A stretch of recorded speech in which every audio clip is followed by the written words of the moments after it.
fierce lady. Fierce, Sa palagay mo ba, hindi ko kaya gawin yan? Ay, Diyos ko, tawagin mo lang Romania. Kaya ka, tawagin mo lang Romania. Kaya ka, tawagin mo lang Romania. Kaya ka. Bad shot na yan sa akin. This is the first time I've heard of Romanov, so that is the third already. And I said, don't worry about my security. If they kill me, if I die, kapag pinatay ako, or kapag namatay ako, in the context of, don't worry about my security. So this means, pinatay ka. Diba?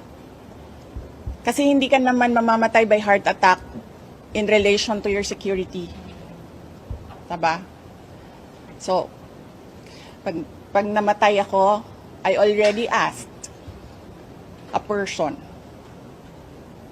to take revenge against three individuals. So, my question now to the administration, is revenge from the grave a crime? So, but you already talked to a person. Yes. Do that. Yes. In the event that you get killed. Yes. Yes. So that much is clear. Yes. So I have to die first. They have to kill me first. They have to kill me first. So now they can't kill me anymore. Unless they want to die. And in the playbook that you were talking about. Yes, the playbook. The playbook. Remember, they are known for political persecution. They suppress and oppress opposition. And then somebody was assassinated on the airport tarmac. Diba? They oppress and suppress, and the people were getting angry, frustrated, and what did they do? They created a scenario that there is a national emergency. They set bombs to create a scenario that there is a national emergency. And then they assassinated their political enemy. So that's the playbook.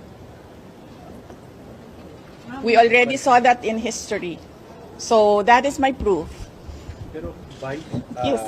Ang hindi lang po nagawa ni Benigno Aquino Jr., kaya po hindi siya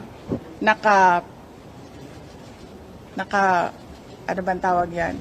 Revenge. Anong revenge? Nakagante. Hindi siya nakagante. Kasi hindi siya nagbilin. Diba? Kaya, hindi nakagante si Benigno Aquino Jr. kasi hindi siya nagbilin. But you know, Benigno Aquino Jr. is not Sara Duterte. That's one threat. Bigyan ko kayo ng listahan ng madami with proof. Ito, with proof. There's a DND order. Separating your security. Yes, no. Tucking my security under PSC, which is influenced Yes. by the decisions of the Office of the President. So ano yan? Lahat ng galaw ko, lahat ng ginagawa ko, kung saan ako, alam niya, alam nila. So anong gagawin nila? Anong value ng information sa kanila after ako mag-resign sa DepEd?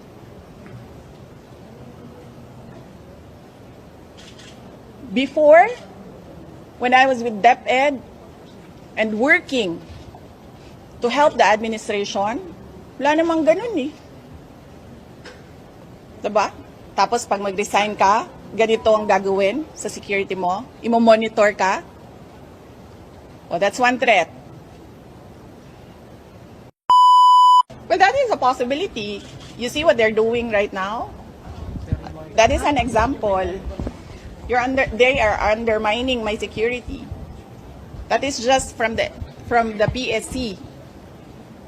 Hindi ko pa dinidiscuss ang galing sa PNP. Diba? Sinubukan nila akong igurgur pero hindi sila nagtagumpay.